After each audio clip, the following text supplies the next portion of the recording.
Este acontecimento, né, que foi registrado aqui neste texto, aconteceu mais ou menos uns 80 anos depois que o povo de Judá voltou do cativeiro chamado babilônico. Os irmãos conhecem bem a história, né? O país chamado Israel foi destruído por Assíria, o país chamado Judá foi destruído por Babilônia, e esse povo, grande parte do povo de Judá foi levado para a Babilônia, onde permaneceu lá por várias décadas, até que voltou. E voltaram prontos para trabalhar. Só, a maioria não quis voltar. Né? Já tinham ficado muito tempo lá. Então, quando chegou na hora de voltar, na hora que ninguém esperava mais, Deus fez um grande milagre, um milagre tão grande que ficou conhecido no meio judaico como o milagre maior de todos os milagres. Até aquela época, o maior milagre era a saída do povo do Egito. E tem um texto que vai dizer assim: nunca mais vocês vão dizer, tão certo como vive o Senhor, que nos tirou da terra do Egito, mas vocês vão dizer, tão certo como vive o Senhor, que nos tirou da terra do norte. Porque não havia mais esperança. Óbvio que não. Quando eles dizem assim, nós nos sentimos como ossos secos, é porque eles estão dizendo, nós não temos mais como voltar. Mas Deus levantou aquele povo, e Deus diz para o profeta, né? Profetiza sobre esses ossos secos, naquela visão, e a visão trazia uma mensagem, eles vão voltar. Então, voltaram. Nem todos voltaram. Ora, não é fácil, irmãos. 70 anos lá no outro país, já tinham casado, os que já tinham ido já tinham morrido, a maioria. O Lojinha estava indo bem. Alguns chegaram a abrir bancos. Lá, é isso. Então a minoria voltou.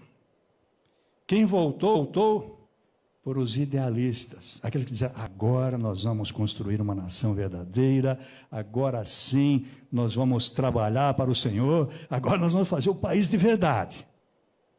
Mas de repente aqui chegamos nesse momento, 80 anos e os muros estão caídos ainda. Ou seja, para a grande conquista, nós estamos comemorando uma grande conquista, pastor Faustino. 49 anos da igreja, comemorando com batismo ainda. Que ótimo, graças a Deus, louvado seja o Senhor por isso, irmãos. Nós comemoramos no sábado passado 33 anos da Ágape, também com batismos, foi uma coisa assim maravilhosa. E eu passo sempre aqui na frente, quando eu vou na Ágape lá no Guarujá, em Colombo, eu sempre olho para cá e digo, Deus continue a abençoar esta igreja. E fico muito contente, irmãos, porque eu passei muitas vezes e vi que estava bem fraquinho o movimento. E de repente foi aumentando, né? Foi aumentando. Sem brincadeira, às vezes eu volto e estão aqui ainda, cheio de carro aqui, eu fico conversando, digo, meu Deus, continua a abençoar aí esse povo. Isso é uma grande conquista, não tenho dúvida nenhuma. Mas de uma grande conquista não basta apenas ter vontade. Eu gostaria de ter uma igreja maravilhosa aqui no Boa Vista. Não, irmão, tem que trabalhar para isso. Claro. Tem que pôr a mão na obra. Isso que aconteceu aqui, dos 52 dias, irmãos, depois de 130 anos derrubado, depois de 80 que eles disseram, nós vamos reconstruir, e foi reconstruído em 52 dias, foi uma grande conquista. E eu quero aplicar aqui para nós, nesta noite. Em uma certa ocasião, eu estava dando... Eu conheço aquelas pedras, graças a Deus, pela graça de Deus, eu também estive lá, minha esposa, nós conhecemos. Realmente são enormes o que sobrou do muro. As pedras que estão lá. Será a intenção de reconstruir. Não é assustador? Para mim é assustador. Grandes conquistas, na verdade, acontecem, irmãos, quando nós cremos que é possível. Enquanto eu não crer realmente que é possível fazer, não vou fazer. Nesses 49, na verdade, a gente sempre tem a história das igrejas batistas e a pré-história, né? O irmão mostrou um pouco da pré-história também. Ali quando tem aquela, na casa, ele disse, meu Deus, louvado seja o teu nome. Porque eu já pensei assim, eu nunca mais quero começar uma igreja em casa, em garagem. Eu já pensei assim, pastor. Sabe o que Deus fez? Um rapaz me liga numa noite de quarta-feira. Quarta-feira, eu não sei aqui, mas normalmente o culto de quarta-feira, a frequência é pouca. Espero que aqui não. Ele me ligou e disse assim: pastor, eu ouvi aí um pregador na internet, falou o nome do pregador, o pregador tem mais de 1 milhão de seguidores. Eu fui até a igreja dele, em Franca, lá em São Paulo. Pegou um ônibus e foi até São Paulo para falar com o pregador. E eu fui lá, conversei e foi o seguinte: me disseram que eu deveria procurar o Senhor. Se você mora em Fazenda Rio Grande, ele mora na Fazenda Rio Grande. O pastor mora, eu sou da Fazenda Rio Grande, moro perto de Curitiba. Eles me disseram: você precisa de uma igreja séria. Liga para o pastor Renato Gusso, em Curitiba, aqui perto de você. Quando eu atendi aquele moço, né? Eu disse para ele, já comecei a pensar, vou mandar para uma igreja lá no Portão, que está mais para o outro lado da cidade, né? Trazer aqui na Barreirinha, irmãos. Aí fui conversando com ele, de repente ele disse assim: pastor, quem foi até Franca, vai até o Barreirinha. Irmão, se não foi Deus quem falou, quem foi então? E ele veio, numa quarta-feira. Não tinha quase ninguém na igreja na quarta-feira. Veio, voltou no domingo. Veio de novo, trouxe a esposa. Para resumir, batizamos ele, batizamos a esposa. Trouxe a sogra, batizamos o sogro e a sogra. E agora, no sábado passado, batizamos uma filha também. Agora, sábado passado, batizamos um filho e um cunhado. E mais uma cunhada que... Mas eu não queria começar mais igreja, pastor, em lugar assim, começar do zero. Eu só quero começar como começamos lá no Guarujá. Alguns que estão aqui sabem o que eu estou dizendo. Quero começar tendo um terreno, tendo um templozinho, e que umas 30 pessoas já estejam lá para a gente já começar com força. De repente ele chega para mim e diz assim: pastor, realmente a nossa casa é muito longe da igreja. Isso é assim. É assim. Ele disse: vamos abrir uma igreja lá em casa? Disse: olha, irmão, se eu não crer que isso é de Deus, eu vou fazer o quê? Temos culto todos os domingos de manhã, lá na casa deles. São 2 casas, a do sogro na frente, a dele atrás. Juntamos as 2 casas, fica uma pequena igreja ali para umas 60 pessoas. Todo domingo de manhã estamos lá. Irmãos, tem que acreditar na direção de Deus. A gente faz os planos e esquece de Deus. As grandes conquistas acontecem quando nós cremos que é possível. O Neemias recebeu, tinha uma notícia muito triste. Ele recebeu a notícia, ele não estava em Jerusalém. Ele estava lá na Pérsia. Ele era quase que um primeiro-ministro, vamos dizer, da Pérsia, o grande império persa. Ele recebe a notícia, ele pergunta para o irmão dele: como é que está lá em Jerusalém? Está tudo quebrado, está tudo caído, os muros estão caídos, os portões estão queimados ainda, 130 anos depois da invasão. E o povo voltou 80 anos atrás para reconstruir, está tudo caído. Ele recebeu a notícia triste da situação de Jerusalém. Ele lamentou a situação. Diz lá no capítulo 1, versículo 4, diz assim: depois de ouvir essas palavras, sentei-me e chorei. Lamentei por alguns dias e continuei a jejuar e orar perante o Deus do céu. Mas ele não ficou apenas lamentando e chorando. Sabe o que ele fez? Ele acreditou. Ele acreditou. Deus pode fazer isso. E ele foi lá.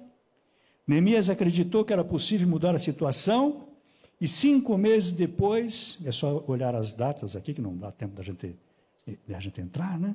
Ele conversa com o rei da Pérsia, e ele pede um cargo, irmãos. Ele pede para ser, na verdade, o governador lá de Judá. Opa, chegando uma água aqui, muito obrigado, pastor. Mais um pontinho no galardão do céu, né?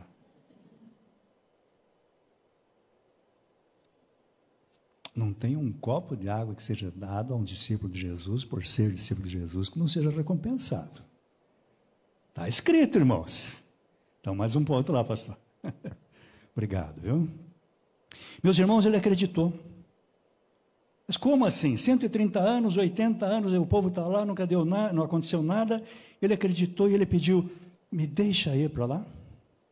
Ele esteve à frente do rei com cara triste, não podia estar triste na frente do rei. O rei pergunta, por que é que você está triste? Diz, como que eu não poderia estar, não estaria triste se a cidade onde estão os túmulos dos meus pais está em ruínas? O que você me pede agora? Diz o rei. O rei era dono do mundo na época, irmãos. Ele disse, deixa assumir isso aí. Ele está na sede do império, junto com o rei. Ele acreditou. E ele vai para lá. E quando ele vai para lá, ele chega, e aqui eu acho que é muito interessante, né? Porque quando o líder demonstra que acredita, o povo crê. E se o povo crê, haverá uma grande conquista. Se o povo não crê, vai continuar do jeito que está. Sempre vai ter aqueles que vão dizer, não dá. Fulano já tentou. Olha, não temos recursos. Meus irmãos, se fosse pensar em recursos, essa igreja não teria sido construída, tenho certeza. Porque a obra de Deus não se faz na ponta do lápis, se faz na base da fé. É assim que faz. O dinheiro não entra primeiro, para depois você sonhar. Você sonha, joga o desafio, e o dinheiro vai entrando. Senão nem entra. Tem que acreditar. Então, quando nós cremos que é possível, entendeu? Diante da demonstração de fé do Neemias, o povo também creu que era possível. Lá no 18, no 2,18 diz, contei-lhes então como a mão de Deus havia sido bondosa comigo, e lhes relatei também as palavras do rei. Eles disseram, levantemo-nos e construamos os muros. E eles fortaleceram as mãos para essa boa obra. Nós também devemos crer que é possível. Eu não sei os desafios da igreja, desta igreja, assim, específicos. Eu sei que vocês têm desafio de evangelizar esse bairro, que tem o desafio de plantar uma igreja, estão plantando em areia. Onde é que é areia? Tamandaré. É no plural, né, então? Areias.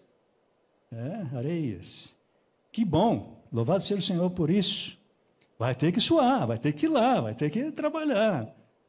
E para o mundo, meus irmãos. Se expande para o mundo. Meus irmãos, eu vendi dolé nessas ruas aí, irmãos. Quantas vezes? Que eu fui criado aqui. Quase na esquina aqui morava a minha professora. Eu vendia verdura também, trazendo um baldinho a verdura. Dona Rosa morava, acho que numa esquina aqui. Não sei se alguém lembra dela ainda. Eu pulava a casa dela, eu tinha vergonha. Descalço, calçãozinho, balde com as alfaces dentro, né? Chegava ali na casa da Dona Rosa, eu pulava.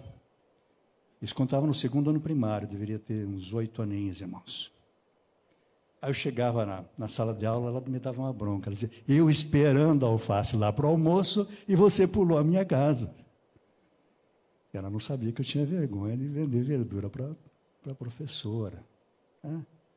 Mas, irmãos, de repente Deus tem me usado para coisas tão grandes. No Brasil, fora do Brasil, que eu fico perguntando, meu Deus, por que isso? O que acontece? Porque eu sou igualzinho a você. O que eu falo aqui, eu falo em qualquer lugar. Eu falo na Ágape, falo em qualquer lugar. E de repente ele está criando um grande projeto lá na África para mudar realmente a situação de Moçambique, por exemplo. Entendeu? De repente Deus ela coloca nas minhas mãos alunos que eu fico bobo de ver. Ontem preguei na 10 anos de ordenação de um pastor. Ele nunca tinha me contado. Ele ia desistir de tudo. Ia desistir de tudo. Aí teve o culto no seminário, no intervalo. Ele disse, vou embora. Passou na frente da capela e foi para o portão da faculdade para ir embora. Quando chegou no portão da faculdade, sentiu que deveria voltar. voltou. E eu estava pregando. Ele disse, contou ontem, né?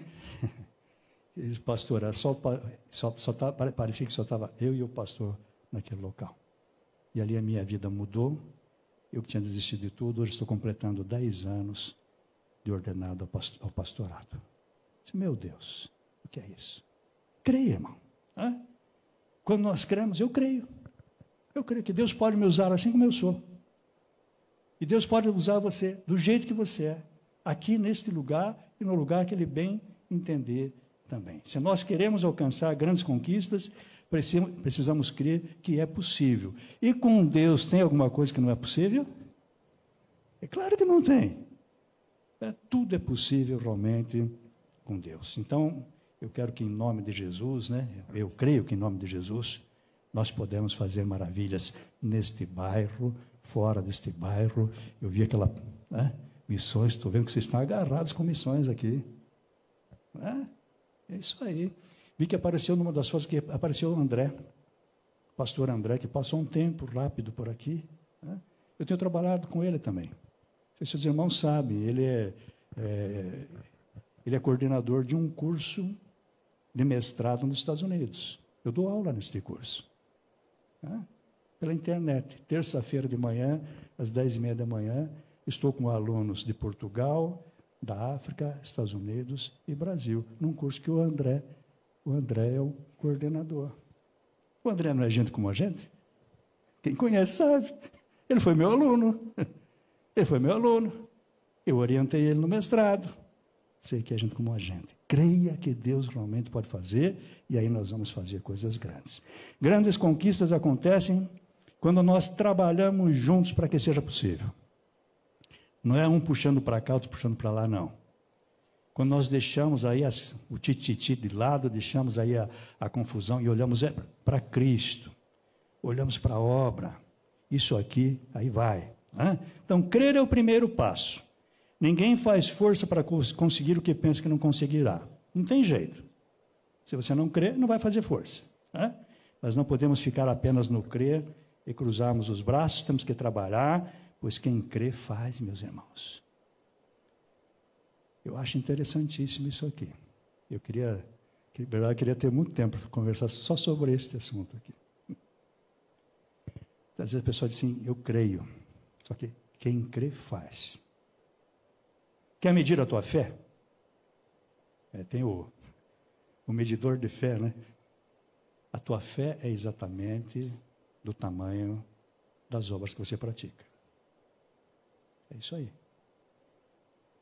Eu tenho grande fé. O que é que você tem feito? As obras que você pratica mostram o tamanho da tua fé. Deus diz a Josué, onde pisar a planta do teu pé, eu vou te dar. Ou seja, vou dar, mas tem que fazer o quê? Tem que pisar. Ele está dizendo, até onde você for, eu vou, eu te dou. Vocês dão o passo e eu dou para vocês. Vocês fazem os planos e vão em frente, tomam as atitudes, e à medida que vocês vão fazendo, eu vou dando. Deus gosta de fé, irmãos, infelizmente nós não gostamos. Nós gostamos de dinheiro no bolso, tudo certinho, está tudo em paz. Só que Hebreus vai dizer, sem fé é impossível agradar a Deus. Quer agradar a Deus, viva pela fé. Creia. E quer grandes conquistas para você pessoalmente ou para esta igreja, olha, trabalhe junto aqui e com fé. Deus poderia muito bem ter tirado todo o povo da terra de Canaã e ter dito ao povo de Israel, pode entrar que o terreno está limpo. Mas ele disse, eu vou dar para vocês até o lugar aonde vocês pisarem. Ou seja, até onde você for. Você vai avançando e Deus realmente vai dando. Então, mais do que fé, precisamos trabalhar em conjunto. O famoso ditado lá, união faz a força. Com certeza. É só estarmos juntos aí. Neemias não poderia ter construído um muro sozinho. Ele conseguiu porque trabalharam juntos. Isso está claro no livro. Olha, tem uma relação aqui bem interessante daqueles que trabalharam. Está no capítulo 3. Nós vemos lá pessoas de várias cidades de Judá. 3, versículo 1. Os sacerdotes colocaram a mão na obra, não ficaram só mandando. Os líderes políticos, está lá no versículo 9 e 12. Ourives. Não são pessoas assim, parece que estão talhadas para trabalhar, pôr a mão na massa, né? Estavam lá ajudando, está lá no versículo 8. Comerciantes estavam ajudando, está lá no versículo 32, capítulo 3. Perfumistas estavam lá ajudando. O povo em geral, homens e mulheres pegaram no pesado. É só ver o versículo 12 do capítulo 3, que vai dizer assim: Salum, filho de Haloés, governador da outra metade do distrito de Jerusalém, reconstruiu a parte que vinha a seguir com a ajuda de suas filhas. Ah, não, construir muro é para os homens. Mas o Salum, filho de Haloés, parece que não tinha filho. Filhas, vamos lá. Que beleza, irmãos. Pegaram juntos, estão unidos aí no trabalho. Quando nós pegamos juntos, realmente a obra sai. Sabe que teve alguns que não quiseram pegar juntos? E o texto mostra isso aqui. Alguns nobres da cidade de Tecoa, para a vergonha deles, pois a obra foi feita da mesma forma, né? Não quiseram se sujeitar ao trabalho. Está lá no 3:5. Diz assim: os tecoitas reconstruíram o trecho seguinte, mas os seus nobres não se dispuseram a fazer o serviço e a se submeter a seus superiores. Está registrado aqui para a vergonha deles. Aqueles que não querem pegar junto com, na obra de Deus, vão ficar para trás, como nós vimos aqui, alguém falou aqui hoje, nem as portas do inferno resistem ao avanço da igreja. Você vai ficar olhando? Eu quero ir com esse time aí. Eu quero ir junto com os vencedores aqui. Tenho certeza que ninguém quer ficar na história como os nobres aqui de Tecoa. Temos alcançado grandes conquistas, com certeza, mas ainda são pequenas, perto daquilo que Deus pode fazer. Esta igreja já fez muita coisa. Só batizar esse grupo aqui hoje já é uma vitória, assim, enorme, irmãos. Enorme. Festa no céu, né? Que é o que foi mexido com o céu hoje. Festa diante dos anjos de Deus. Mas Deus pode fazer coisas muito maiores ainda. Então, meus irmãos, vamos nos unir. Já estamos juntos como igreja. Certamente estamos juntos como denominação batista bíblica. Pega junto, vai construir junto aí, para a honra e glória do Senhor. Na verdade, juntos nós já estamos como igreja. Então, por que não nos unirmos? Estar junto não quer dizer que estamos unidos. Juntos nós já estamos. Então, vamos nos unir. E quero destacar ainda que grandes conquistas acontecem, é óbvio, quando o nosso Deus intervém para que seja possível. Caso contrário, não vai dar. Foi Deus quem colocou no coração de Neemias o desejo de realizar aquela obra. Não tenho dúvida, irmãos. Alguns aqui conhecem o pastor José de Godoy Filho. Ultimamente eu tenho chamado ele de herói. Não tenho dúvida nenhuma, meus irmãos. Deus usou aqueles jovens. Eles não tinham recurso nenhum. Mas tinha muita capacidade. Que capacidade? Se estavam todos saindo da adolescência. Que preparo que tinha. Não tinha nada. Hoje ele é o professor, mas com 22 anos de idade, irmãos.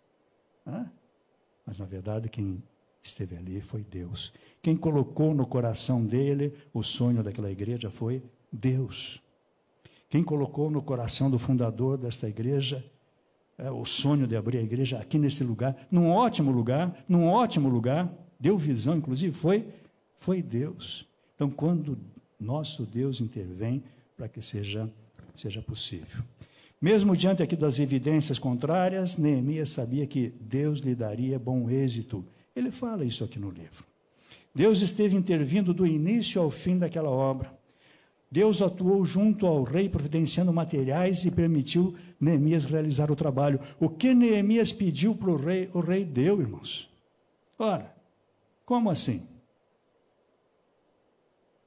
um incrédulo, mas Deus usa quem Ele bem entender.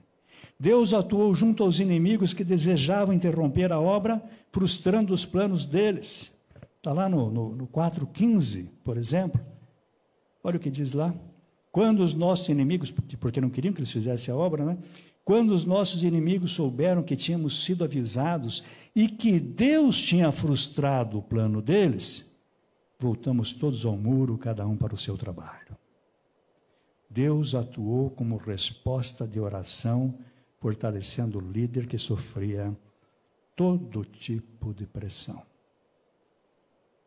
E como eu levo em consideração este livro aqui? 6,9.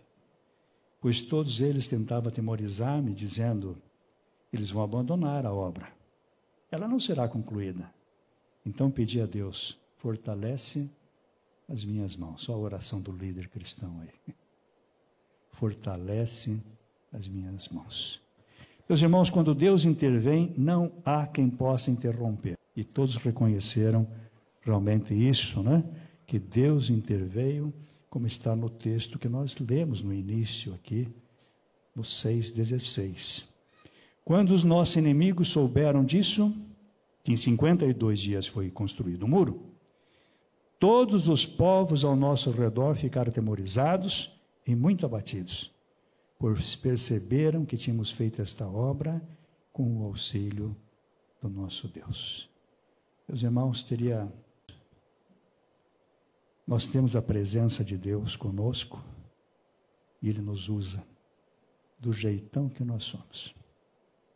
Ele dá os recursos, Ele dá a palavra, Ele dá o meio, Ele põe a pessoa certa para você falar de Jesus, Ele está ao lado.